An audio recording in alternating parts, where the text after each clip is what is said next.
Gokul, can you see the screen? Yes, sir. Okay, great. The first problem. See, all of you read along with me. Please, just read. Can you just tell me the answer? Assume that you're attempting an exam. Just read the question and tell me the answer.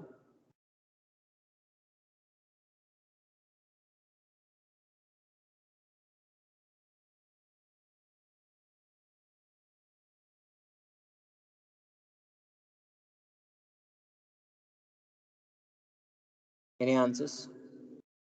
Like example, sir, we did it in a lab 8, sir. Like detecting a particular, like first we trained a few images, and we, like for Hmm. example, I trained for mass detection. What So detection? Mask. Mask. Okay. mass detection. Hmm. So I, after training those images, then I tried with another image which wasn't untrained, like which was not trained. Hmm. Hmm. So Hmm. I would like to agree with this point. Like, yeah, sir. Like we Okay. should use the same weights to detect the same type of features. Okay. Okay. Okay. So, any other answers? So we may use, we may not use, sir, because if we train again the same data set, the different weights will come. See, here I never mentioned the concept of training and testing here in a single image. I'm talking. The question is completely with respect to one image. With respect to one image, no training, no testing. Maybe during training will be, but not testing. So a lot of this. So then we can use same weights, sir. Yeah, yeah. So basically, see, basically it's same thing. See, all the questions that I'm trying to discuss now will have some indirect way of asking. Okay, in the exam, you may expect an indirect questions like this. Basically, the answer is the convolution operation. What exactly we do in convolution operation? We take, for example, kernel 2, 3, 2, 5, 6, 7. The same kernel of weights are being convoluted across the entire image. That means the weights are being shared. The weights are being shared across the entire image. So you have to agree. So I just gave the definition of convolution operation here. You should be able to relate that. This question with the yes, we can do it. And what is the justification? The justification is the convolution operation. So till this point, we'll get half the marks. Then later, I'm just asking your answer should be clearly justified with a sample image. You have to take a sample image that shows that you using same weights would help us to identify similar features. For example, take the case. See, for example, a particular weight or a particular kernel has identified this particular curve. A particular kernel K1 has identified this particular shape, and the same shape can be detected by K1 here, right? Using the same K1, when I have similar features, I could easily use the same kernel instead of changing the weight or changing the weights as we do in DNN. In DNN, we don't bother about the similar features being present in the image. We take an individual weight for every edge. But here, it's not the case. Whenever we have similar features in the image, the same kernel can be used because the same kernel we convolute in the entire image. So the image is similar, not exactly this. You can take any image which has some similar features and you can tell that the same kernel can be used to detect the same pattern in multiple places of the image. Okay, so this is the answer. That's the perfect answer. You can take any image, but this is one image. Okay, next question. Estimate the filter for getting the edges. This is the original image, and I got this. We also have done this in our labs. All the lab experiments will really fetch you to answer the questions. That means, what is this filter, Nana? Detection, sir. Yes. Now you need to. There are multiple edge detection kernels. You can write any of them. Okay. Maybe if you want me to write one, I'll just write one. So, but there are multiple edge detection filters, Nana. You don't need to write only the one that I'm writing here. You can write anything. Okay. Again, I'm iterating. Otherwise, don't think that's why SAR is writing only this. Okay. So let me write. So I hope you have taken the screenshot for this. Basically 3. Yes, the answer is yes here. And I can say this as K1. So you just take this screenshot. The answer is yes. Because I did not prepare the answers for the questions. So whenever I'm just discussing the problem, please take a screenshot, Nana. The answer is yes. The input is 3. 3 or any other image which has similar patterns. Okay, let me jump into the problem 2. See, the answer for this is basically edge reduction filter. The edge reduction filter, one of the edge reduction filter is -1, -1, -1, -1, 8, -1, -1, -1, -1. Because I emphasize on the center pixel where I'm convoluting and trying to reduce the impact of the neighboring pixels that obviously detects the edges. So this is the answer for the second question. See, the questions may be little analytical, but the answers will be very, very, very simple, very, very short. Okay, I hope you have taken the screenshot for this. Just capture it. Now let me go to the third one. Very, very small, very, very simple. Now, yeah. Just read the problem, Nana. Think that you're attending the exam. Check your skills. So it is still in problem 2. Oh, is it so? Is it for others Now also? it's now it changed, sir. Okay. Okay, just read the problem. Sir, it's still problem 2, sir. Ayo. For some guys, it's problem 2. Guys, it's problem 3. Just confirm it, Nana. No, sir, it's still in problem 2. Okay, let me just unshare the screen and share it again. What else I can do?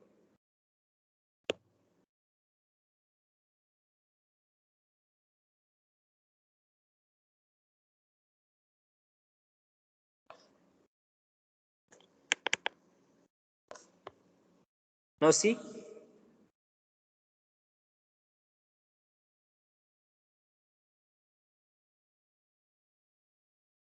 Can you see it, Nana? We can see desktop, sir. Desktop. Oh my God. What's happening? I'm in college only, so it should work. Yeah, sir, it's shared now. Problem 3, sir. It Okay, came. great. Yeah, just read it.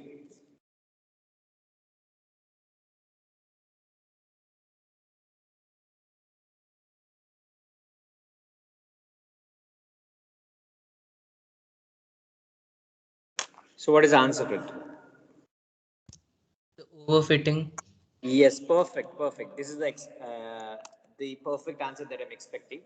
So basically, the answer is the problem. First of all, the problem you have to identify. Then later you can address the problem. So basically, it's overfitting, and you know there are many overfitting handling techniques, starting from dropout, regularization, all those things we have discussed in the CAT 1 syllabus. You can write any of those techniques. That's more than sufficient. Okay, so the questions will be like this only, analytical. Just read once or twice. It will be that easy for you to complete. Okay. So the answer is forfeiting. And the way to handle is dropout or any other regularization parameters. Okay. Or augmentation. I hope you can take a screenshot if you want. Otherwise, just remember. Okay, let me take to the next problem. Read it now. This may be a little tricky. Just read it. I hope you can see the problem 4. Just read it.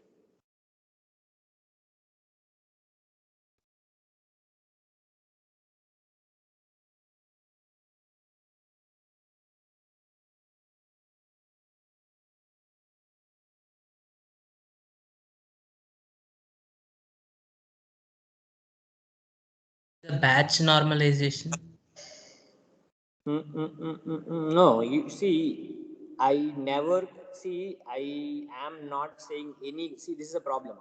I'm not talking in the context of deep learning. This is in the context of deployment. Everything was done. I'm just asking in a general sense, in a computer vision aspects, not in the deep learning aspect perspective. Yes, sir. By deploying batch wise. Okay. by deploying batch wise, but still it will take a lot of time, right? If there are like, see, at the end of the day, you have your own phase, and you have 100 million phases. What do you have to do? You have to compare with 100 million phases. Okay, then only I need to say, for example, this is image 10,000. I need to compare all the 10,000 images and find out the closest image to you. And since you are in my database, then I'll authorize you. I'll not authorize otherwise. But comparing with 100 million, assume that your face is in the last 100 millionth one, then obviously it will take a lot of time. So how do you address this problem?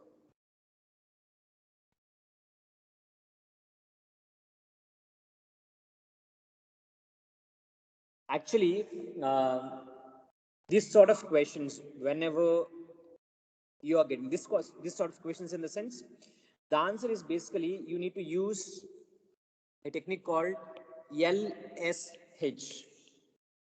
This was not discussed in the classes. So if a technique was not discussed in the classes, I don't expect you to give the exact technique name, but you should tell what would be the high level approach to address this problem. For example, LSH is basically locality sensitive hashing. Locality sensitive hashing is one kind of algorithm. Basically, it's a hashing algorithm. Basically, it's a hashing technique.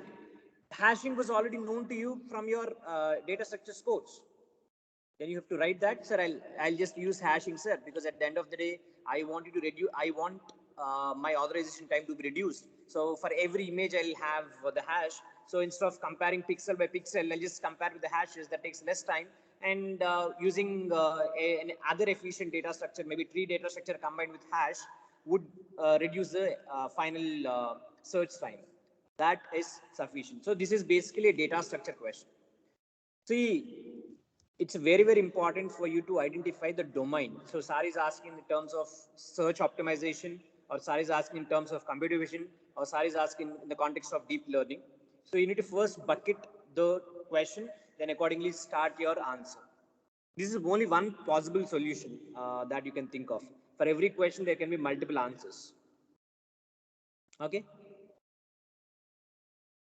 So basically, so how hashing will happen here, sir? Every image you need to take hashing, Nana. Whatever the input image in our face authorization across n number of images in the database, what they do is, for example, whenever I store an image will be stored in the original form, fine. But for every image, the hashing will be calculated. Again, for the every image, the hashing will be calculated. Hash will be calculated. Now, what they do is, and I also calculate the hash for this and compare with all the things. This is one possible solution. No, sir, I don't want to use hashing because sometimes, whenever my environment was changing, then obviously the hash value will change. I should not use. Then you should use another technique called NOI indexing. This is again another algorithm, NOI indexing. So what this NOI indexing do is, it will compare this. Basically, NOI indexing is very, very popular across image to image comparison. Whenever you have huge set of images, if you want to compare the similarity between the input image and the huge set of images that you have, then you use NOI indexing. Sir, you have not taught in the class. That's the reason I don't expect you to give the exact answer, but you should at least tell that, sir, maybe I think I have to use some efficient way of organizing these 100 million faces. For example, assume that I use tree data structure. I use a tree data structure where 50 million went for the left branch and other 50 million went for the right branch. And maybe I'll search only the left tree. That means half of the time I reduced, right? I did not ask you the best optimization technique. At least the search space has to be reduced. So that is also fine. So it takes a lot of time. Somehow you need to reduce the time. So it depends on the data structure, whether you take an NOI indexing where I can have an image to image comparison, or you can take a traditional data structure where you can organize your images like a tree and reduce off of the search time, or you can use the hashing, but hashing will not work whenever you have a different environments. So there are multiple ways of analyzing the problem. So you can think of any solution. Is it fine? Yes, sir. Yeah. So this is basically, you can say that an efficient data structure, any data structure, any appropriate data structure. Instead of writing this much generic, you can say that if you know the image to image comparison, the best algorithm is NOI indexing. How this algorithm works? There is actually GitHub repository and the code associated with it. So you can just go with it. I know indexing or any other data structure, maybe a binary tree, or you can think of any other efficient data structure. But basically, this is a data structure question more than a deep learning question. Now, next one. Next one. See, this is a deep learning question. Is it possible to use batch normalization in RNN? Because batch normalization we have discussed in the context of DNN. I'm asking, can I use batch normalization in RNN? We'll have a question. Justify. It's not just yes or no. You should be able to justify.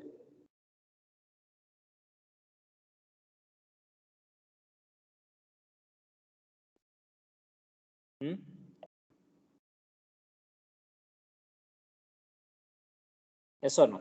Any answers? Is it possible to compute or use batch normalization in RNN?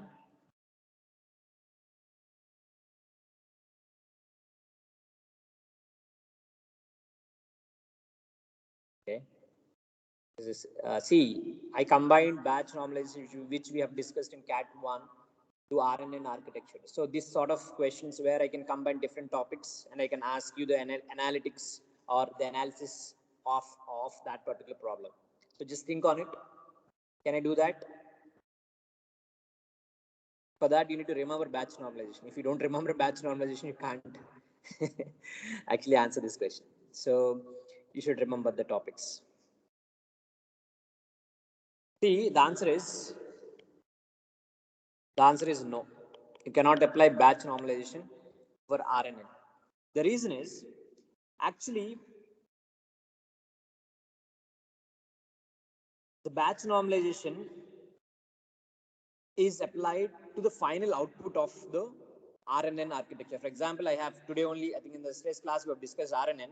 So whatever the hidden states that I have, for example, this is H1, H2, H3, all the things I finally have one output. Okay. So what happens with the batch normalization at every layer? For example, I apply batch normalization to the H1 output, H2 output, H3 output, H4 output, H5. For every output, intermediate output, I'll apply batch normalization.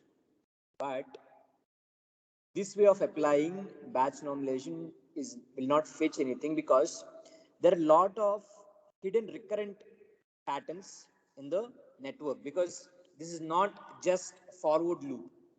In LSTM, if you see, there are multiple recurrent connections. So every recurrent connection, you remember yesterday, we have CT, we have CT minus 1, and we have CT tilde. Like that, we have n number of intermediate values. I'm not taking any batch normalization on the intermediate values. I'm just taking on the final output of that state, H1, H2, H3. That means I'm missing the normalization of the intermediate values. That means whatever the statistical properties that I have in between, I'm not able to actually consider them. I am only taking on the final output, H1, H2, H3, which will not help me in generalizing the understanding. So batch normalization, why we do? To handle the overfitting. Okay. So basically, there is one more technique. Actually, there is a research paper which was published in 2016 or 17. I don't remember. There is an alternative for batch normalization in RNN that is called layer normalization. For every layer of my RNN, I need to apply the normalization. They call as a layer normalization. They have this separate algorithm, Nana.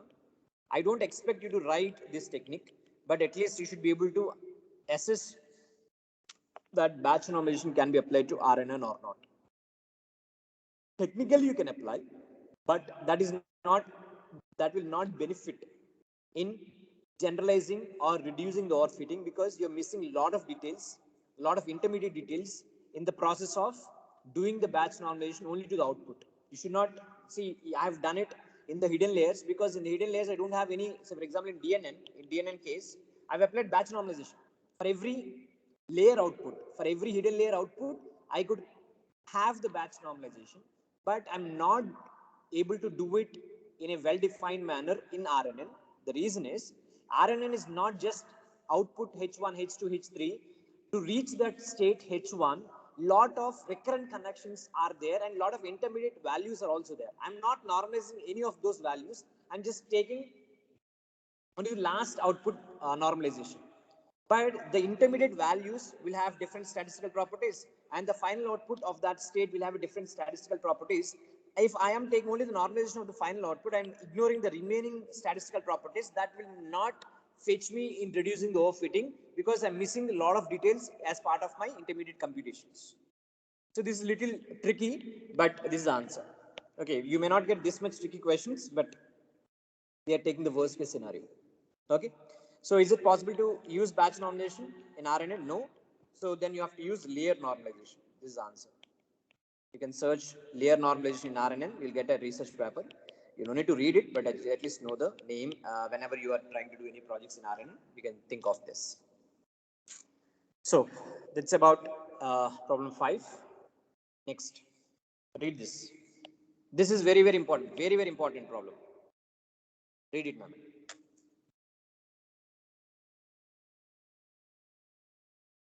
I want you to tell the answer.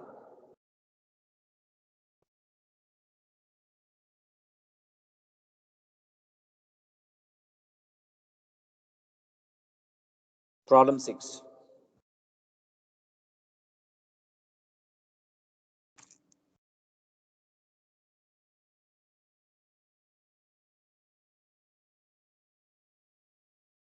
You don't need to simplify the problem, but at least tell me the single without simplifying the numbers. You can just tell me the answer.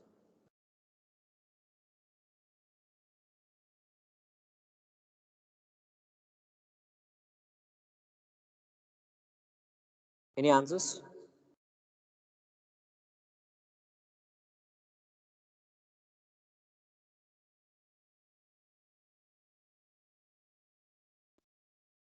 Make it fast, guys. They're not at all. This is not at all difficult.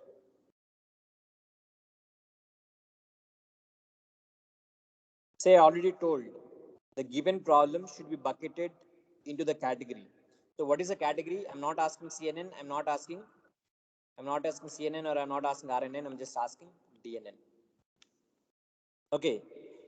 Why, sir, DNN is a concept of module CAT1, sir? Why you're asking? No, actually, while we are calculating the number of parameters for CNN, I've compared the parameter calculation in the context of DNN and also told that the same architecture, if I implement in CNN, the number of parameters will drastically reduce. So this is a part of our current CAT only. So just see and tell me. What is the final answer?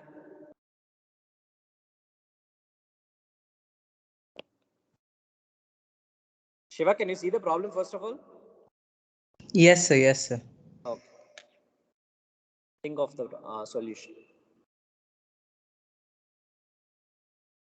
This is very, very, very, very, very, very important problem.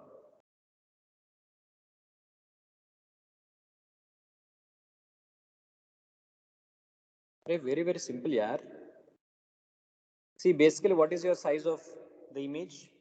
It is 400 cross 400. Whenever I say image, do not, and do not think that image is having only width and height. It will have depth also. Please write the depth. Here I've mentioned only width and height. The depth would be 3. Why? Because it's a colored image. Colored image by default will have 3 channels if I don't mention explicitly. So it's by default 3. So 400 cross 3 is my input neurons. That many input neurons I have. And how many hidden layer neurons I have? 200. Till 200. Now can you tell me how many connections are possible between these?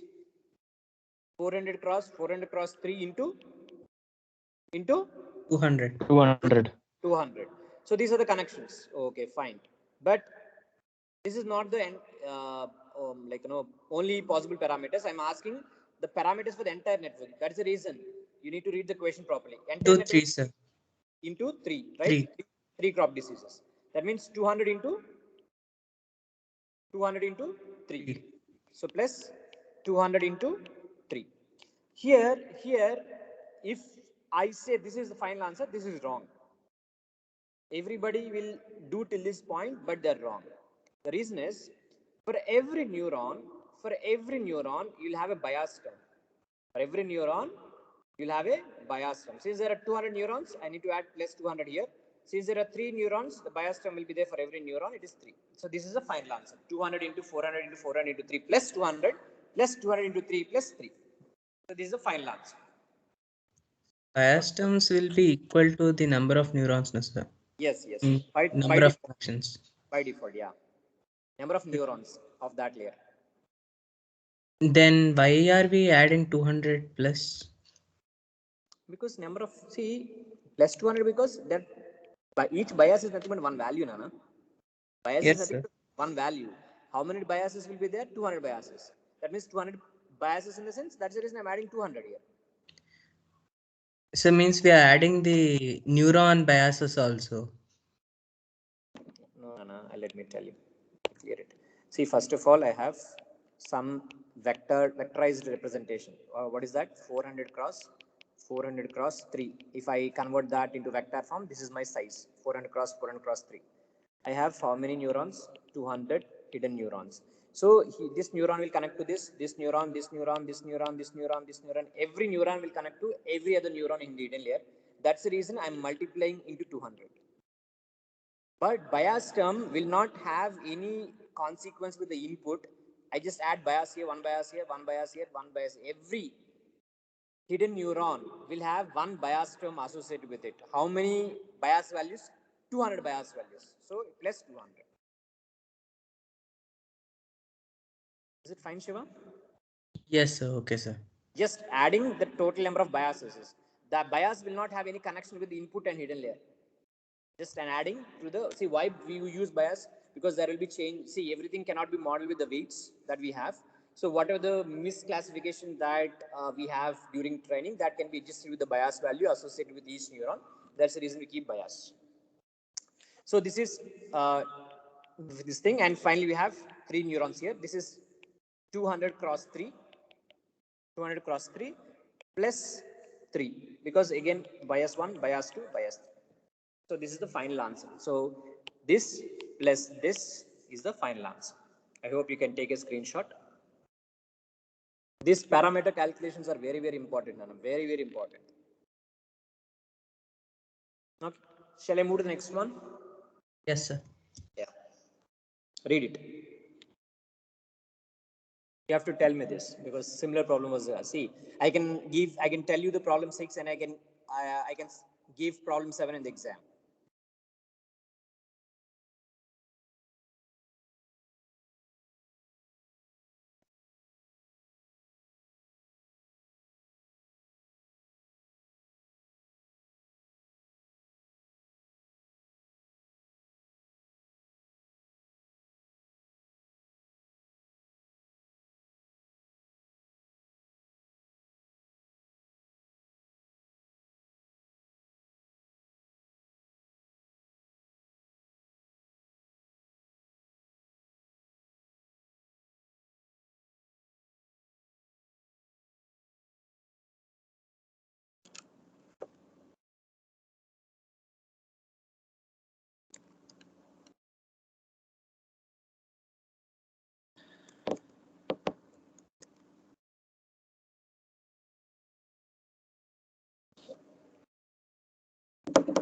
Any answers?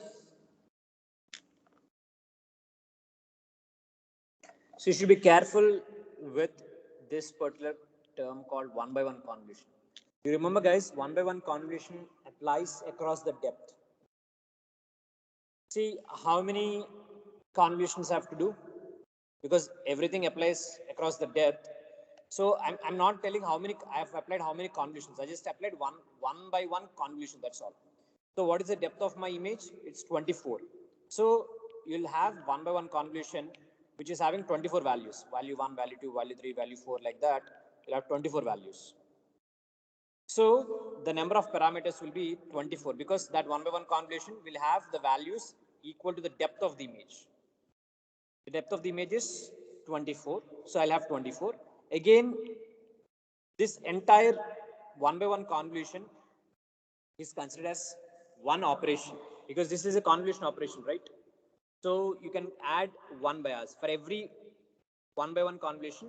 will have one bias associated. See, bias is basically adjusting the, see, after I do convolution operation, I'll get some result.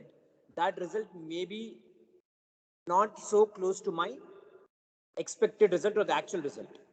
Then I can adjust that predicted result with the actual result by considering some bias value. So every convolution operation will have associated bias value. So even like in the exam, even though you write 24, I'll give, because people generally tend to forget the bias value, but the exact answer is 24 plus 1. See, it's similar to the previous one, but the only thing is here you need to consider one by one convolution, and you need to remember that one by one convolution operates across the depth. The depth of the image is 24, so the number of parameters are 24, or to be precise, it's 24 plus 1, including the bias. This is one part of the question. The second part of the question is also identify the padding and the stride values, and at the end I want my input size from 128 cross 128 to be reduced to 46 cross 46.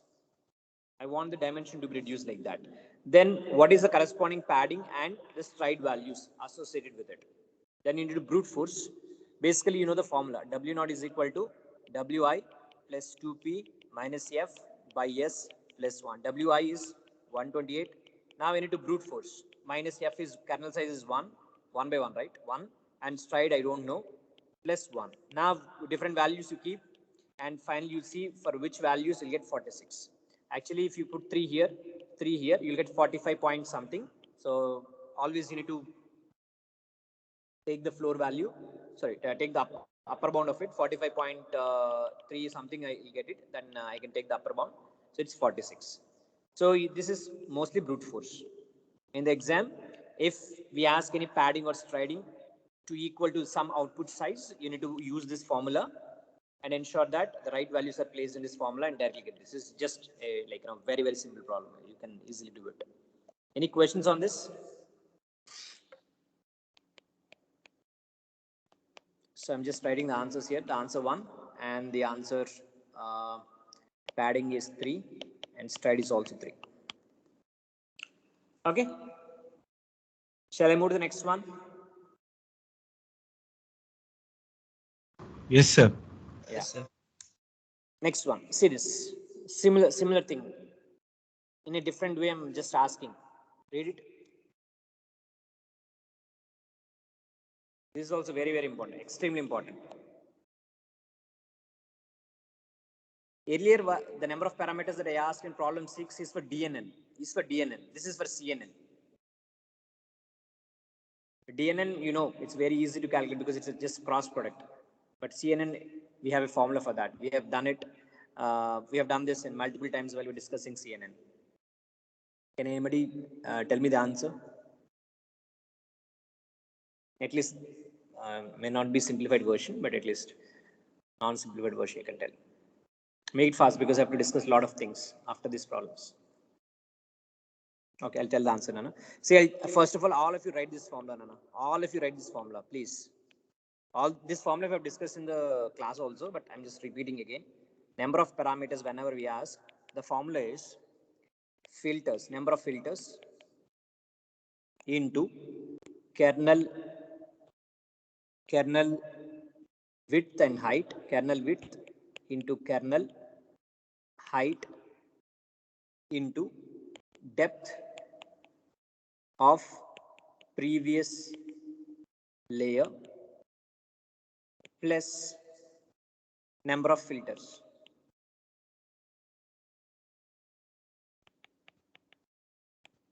That is for biases.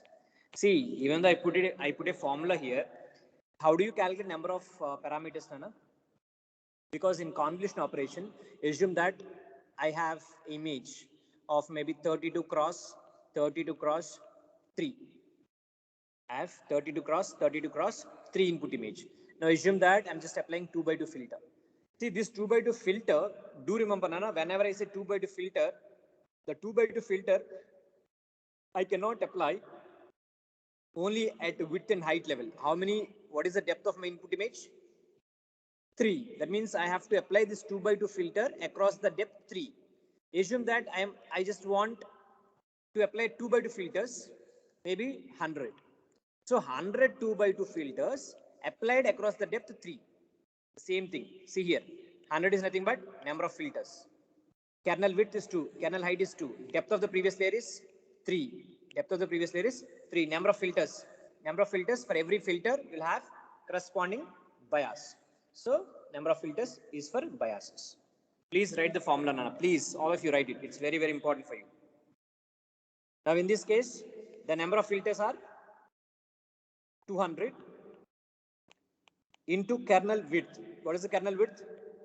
It's 3. Kernel height 3 into depth of the previous layer. Depth of the previous layer is, it's a colored image. So colored image depth would be 3 plus number of filters. Number of filters how many? 200. So this is the answer, final answer. Okay. Please take a screenshot now.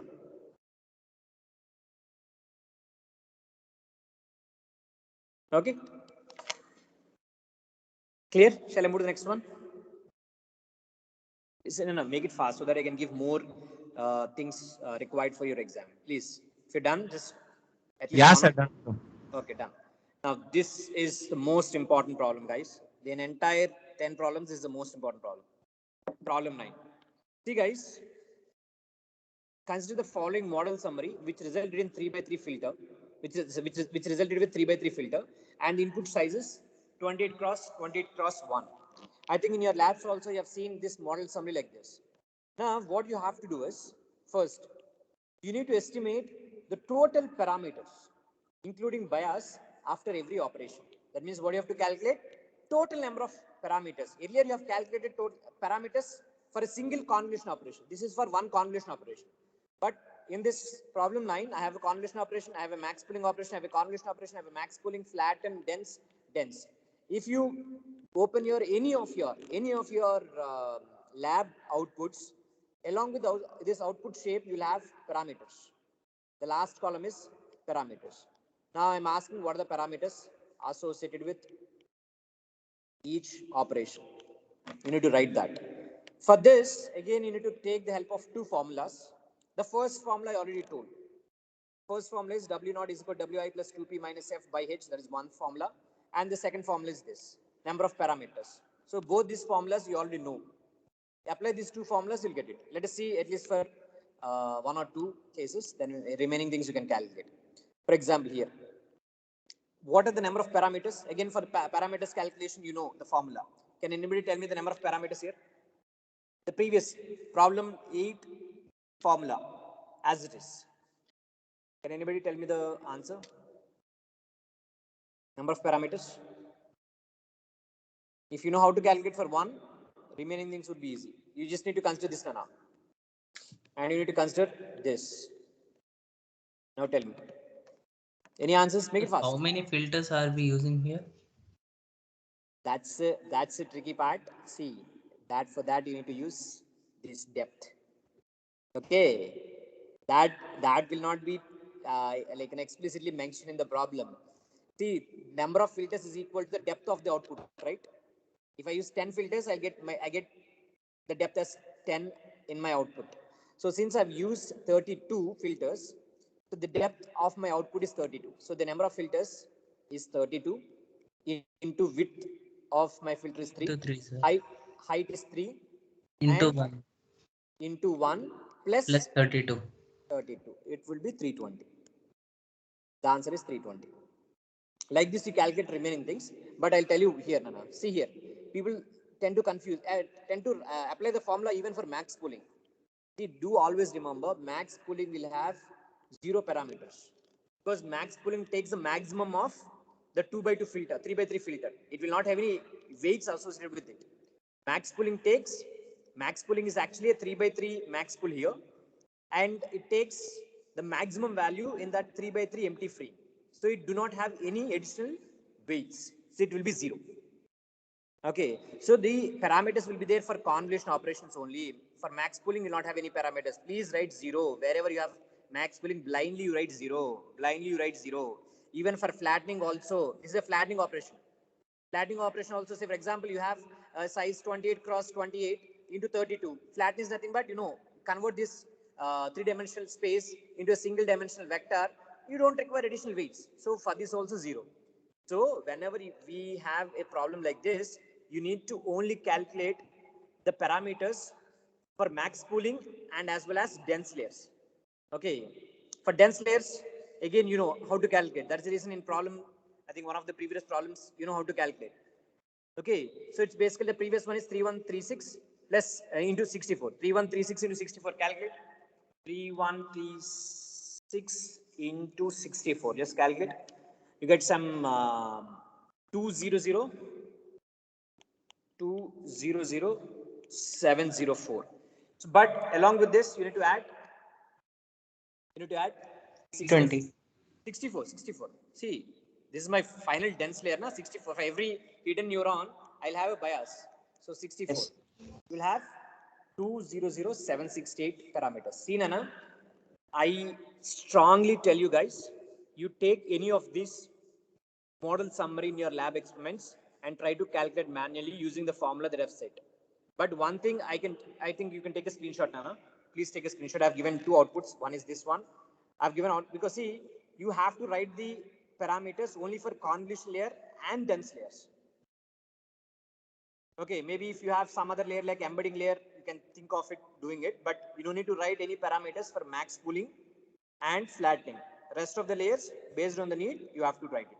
But mostly dense layers and convolution layers, you have to write the parameters. I hope you have taken the screenshot. Now let me tell you. So for convolution, you have to write max pooling is always 0. For convolution, again, you have to write 0, again 0, for dense layer, Use this, use the two formulas that I've said. Why two formulas? I've used only the parameters, right? See, Nana, max pooling, the parameters may be 0, but the width and height was reduced by 2. That is what I'm asking the second part. For example, take the case of 14 cross 14. See here, Nana. 14 cross 14 is my output of max pooling. Again, when I apply 3 by 3 filter to this 14 cross 14, my width and height will be less than 14 cross 14. But I'm telling that you try to find out a stride and pad value in such a way that you get the same output size. That means I don't want my output width and height to be changed. I want the same output width and height. To get the same output width and height, what should be the padding and stride values to be added? That you have to mention here. Who, sir? Yeah, tell me, Nana. 2, sir. Padding and stride. Actually, I did not calculate. You can just calculate, Nana. Okay, whatever. Because it's very simple. For example, this is my input width. W naught is equal to Wi is 14 plus 2. I don't know what is that. Minus F. F is 3. By S, I don't know. Plus 1. And I expect the output to be 14 because I don't want my input width and output width should be same. Input height and output height should be same. So my width, output width should be 14. Now you see for what values you get this 14. That is, this is padding value, this is stride value. You need to write that padding striding here wherever it is applicable. Again, here also you need to write it. Okay. Fine. Yes, sir. Yeah, great. And see, this is also very, very important. Write the TensorFlow. You can expect some sample codes to be written in the exam. Write the TensorFlow code to build the above model. You know, add using add function. You know that add dense, conv function and other functions. You have done it multiple times. You maybe also require to practice these template codes from Keras or TensorFlow. Okay, so please practice the code for this uh, model building. Okay, this is also very, very important. Now the last problem. This is an in-depth question. Just read. I'll read it fast, Nana, because I have other things to tell you. Assume that you want to become proficient in badminton, which has 5 main shots: serves, clears, smashes, drives, and drops. I think you have never heard about this, but I'm just telling. Trainer want you to be expert in all these shots, for which he started training only on one random shot at a time by switching off all other shots. Later, he combined 2 random shots at a time by switching off other shots. This process continues till the last combination. Consider the above analogy and identify the DL technique which works based on the above principle at high level. Explain that technique using the context of CN. Can you tell me the technique name which takes this analogy?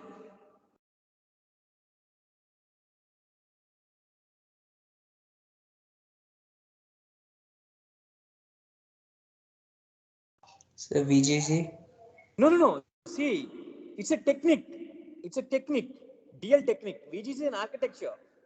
I'm not asking DL architecture. I'm asking DL technique. That's the reason I'm asking you to read question 2 to 3 times. In exam also, very important. You should see, that's the reason, Nana. In the exam, what I suggest you to do is write the topics that we have discussed from module 1 to module 4.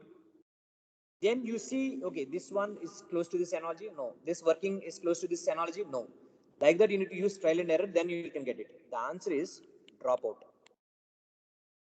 In dropout also, what happens? I randomly take few combinations. I switch off the remaining combinations. In the next iteration, I take some other combinations and switch off other combinations. In some other combinations, in some other epoch, I take some other combinations and switch off the other combinations. So the answer is dropout, and I'm asking you to explain this dropout in the context of CNN. Okay. So this is about the final problem. I'll write the answer and you can take a screenshot. Dropout. Now I have other things to tell you, Nana. I think you have 4 to 5 minutes. I'll just stop the recording and I'll tell you a few points.